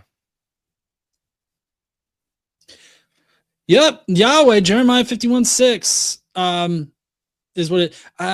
So, and for everybody that needs to know, these are not my questions. These are things that I pulled from the Skeptic's Annotated Bible, and obviously I've got some kinks to work out. That's one of those kinks. Yeah. So I developed what's called a Node.js. That's the tech stack that I use. I use Node.js in order to scrape the Skeptic's Annotated Bible website to pull all of the horrible God shit into a database, and it randomly selects questions from the database. Again, not trying to stroke my own stick. So next question, who commands that in cities delivered into your hands, you must unalive all the males, including old men, babies, boys, and babies with the edge of a sword, but take the women for yourselves? This sounds familiar. I know Moses does that at one point, but I think God was doing that through him. So I'll throw it to God. Yay! Yes, it is God in Deuteronomy 20:13. Next question. Who commands that if a man be found lying with a married woman, both shall die? That's for sure God. Yep. God, not Satan. The whole point here is it's definitely not Satan in any of these horrible things. That's Deuteronomy 22:22. And I believe this is the final question. You're clean sweeping it, by the way. Who declared that prophets will be killed by their own parents by thrusting them through? Oh, that's a big God right there. He's into thrusting. Oh, yes. Zechariah 13:3, the big thruster. You know what would be great for this? If because my favorite Bible contradiction that I run the most is the census one. So it would be a really nice to have if you could slide one in here that's like, who commanded David to take a census that ended up getting him in trouble? was it God or Satan? And then what if they say God? They say you can do the same things the other one. We also would have accepted Satan. You know this one, right? You know what I'm talking about? I'm blanking on it right now, but it doesn't surprise me. Man, there's a great, so in Samuel, 2 Samuel 24, it says God commanded David to take a census, and then he obeys God, and then he gets in trouble for it later. And then later in First Chronicles, they retell the same story, but they updated it since they realized it was weird that he got in trouble for obeying God. So they said Satan commanded David to take a sentence. So they just switch out God for Satan. It's a crazy contradiction where they just like call Satan the Lord. It's amazing. And so both would be true. Yeah, no, I think that's probably in my infallible database. Yeah. So I've got, actually, so these are two separate databases it's pulling from. Yeah. But yeah, so that's my other game, Infallible. No Christian likes playing it, and it takes me forever. Like I literally I ran a Christian through this omnibenevolent one. I know they're anti-fun all the time, and I don't know why. But I ran a Christian through the omnibenevolent thing, and he got every single one wrong. Like he chose Satan every single time, and it was because he considered the Old Testament God to be Satan, and the New Testament is Jesus is the God and everything like that. It's kind of like a Marcionite thing, I think. Sometimes they do that. But yeah. Anyways, Joel, you've given me a lot of your time today. I totally appreciate that. I know that you're a busy guy. That one was on purpose. And you gotta get out there and do your atheism. Oh, it was. Fuck me. No, I don't mind it. Sorry, Mezzo. And I'll say this too. Yeah? Joel and I are for real, like have become like genuinely great friends, and there's no one I would rather be like people not know who I am rather than him. I'd rather be confused with him over anybody for an entire conversation the whole time. Oh, there he is. See, now he shows up. Yeah, he does. I don't know why my brain has like mixed it up to where I'm saying we want to do it together. We want to do everything together. We want to do the line together. You got to help us with that. Yeah, I know. I'm working it. I'm working it. So thank you so much, Mezzo, for giving me your time. Got it right for that time. Thank you so much. I know that you're busy. You got to get out there and do your atheisms and everything like that. And I appreciate, everything that you're doing for the community, for the deconstruction community. I think the conversations that both you and Joel have up there and you doing them, tag teaming them together, I think is fantastic. So, I hope that I can continue supporting y'all. Yeah. If there's anybody in the chat right now that is not subscribed to Mezzo here, definitely go and subscribe to Mezzo. If I don't have you linked in the description, I will get you linked right after the show today for anybody that's coming in late. But everybody should definitely go and check out Mezzo, which I'm actually going to update this right now.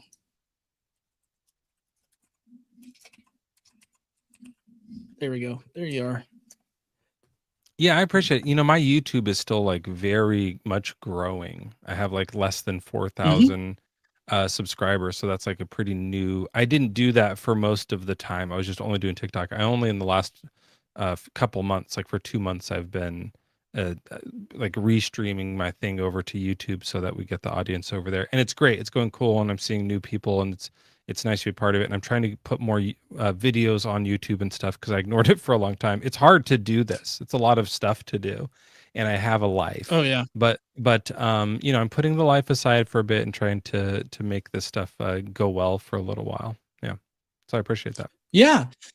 Yeah, no problem. And everybody, if you want to refresh your page right now, real quick before we end, I put Mezzo's link in the description. So you just it's like a little @tag. You just hit that up. You'll be able to go over there and subscribe to Mezzo. I would really appreciate it if you went over there, and especially if I'm streaming also to Facebook right now. If you're over there on Facebook and you're watching, which the live thing is telling me that nobody's watching on Facebook. That's fantastic. But if you happen to watch this later, definitely go subscribe to Mezzo.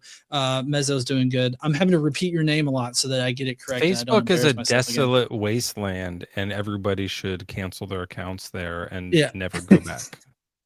I had a friend who who had a he was like he had like, I don't know if it was his LinkedIn or like whatever the thing was, like his link tree. It had like this, find me here. It was like, find me on Instagram, find me on TikTok, find me on Facebook. And when you click on the Facebook one, it just took you, like he had it link you to the delete your own account Facebook page. So it took you to your own Facebook page, just saying, are you sure you want to delete your account? Like it helped you to do that.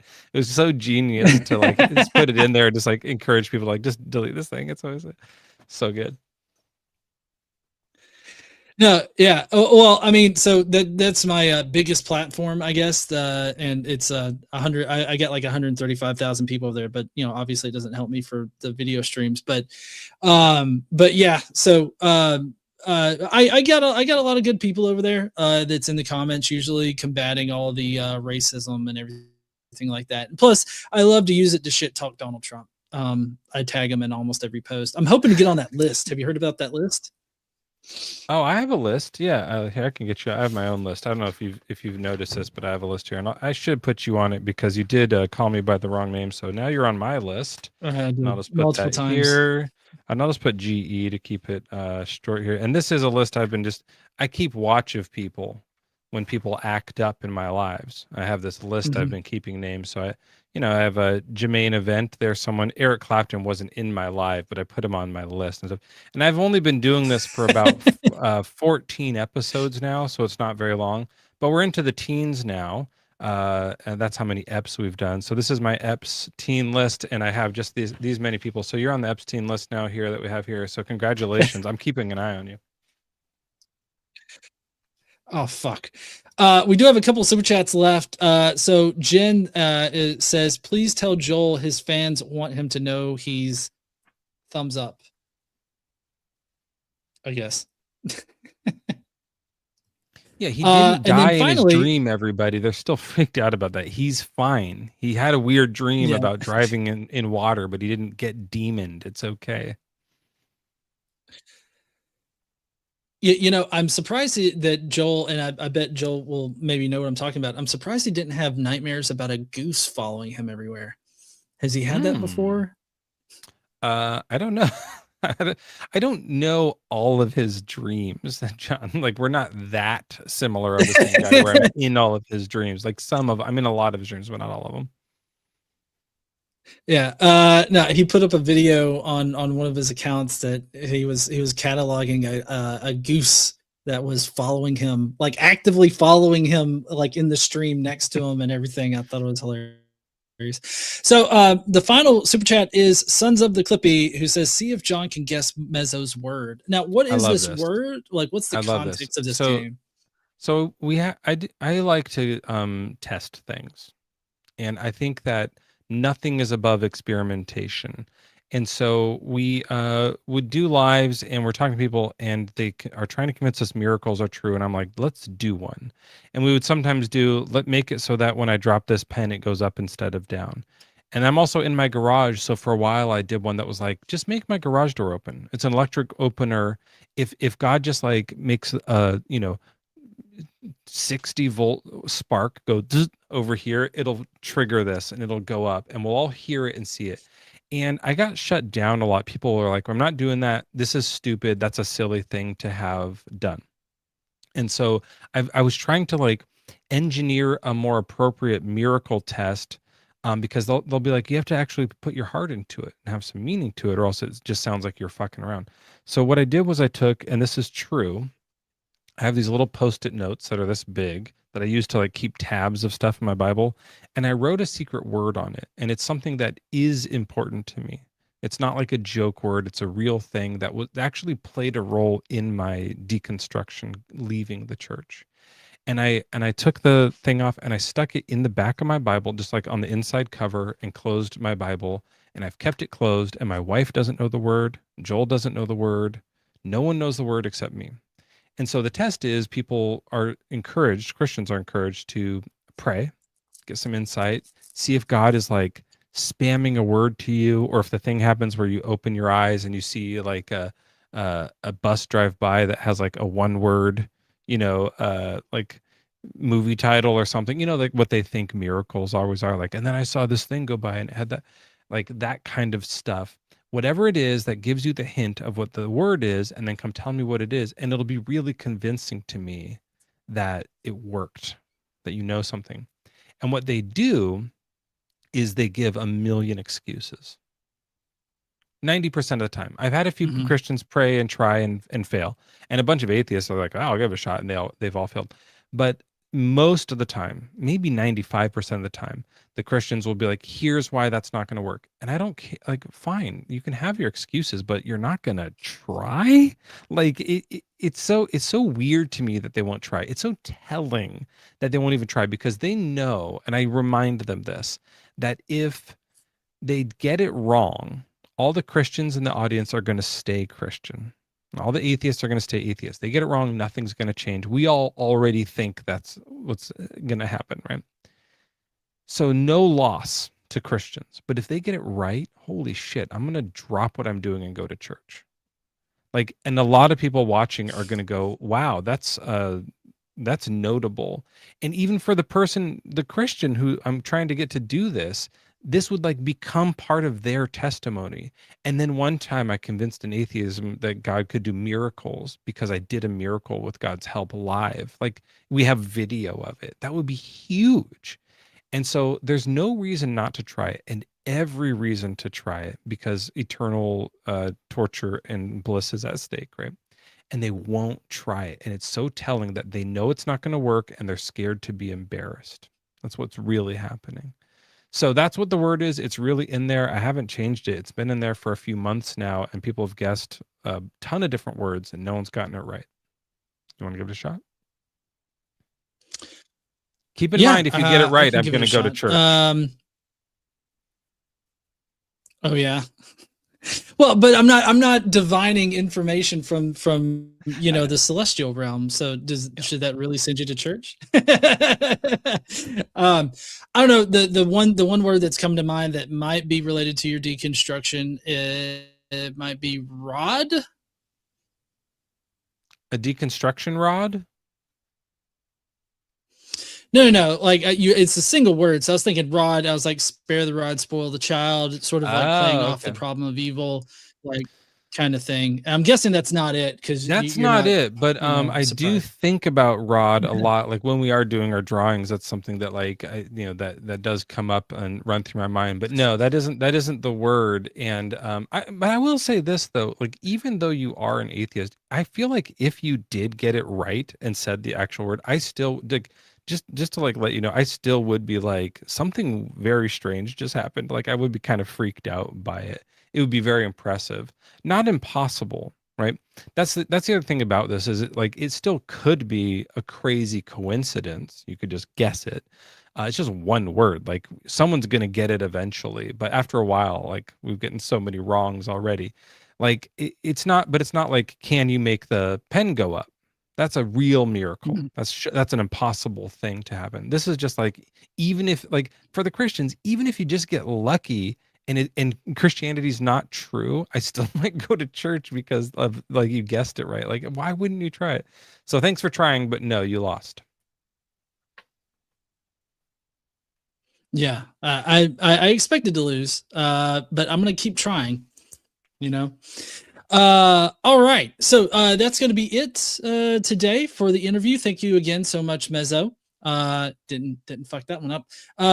Thank you so much, Mezzo, for coming on here and talking to me about your deconstruction experience and everything like that. I can't wait to jump back in your live whenever you or Joel are going live, because I know y'all are pretty much Jezzo in that particular respect. For everybody that is watching, I do have an automatic redirect going up for you to head on over to AXP. I will be on AXP today with Justin Deconstruction Zone. Cool. So I hope that people will tune in over there. There's also plenty of other lives that are going on right now. So whatever you do, wherever you go, make sure you go there to stand up and use your voice and all that kind of good shit.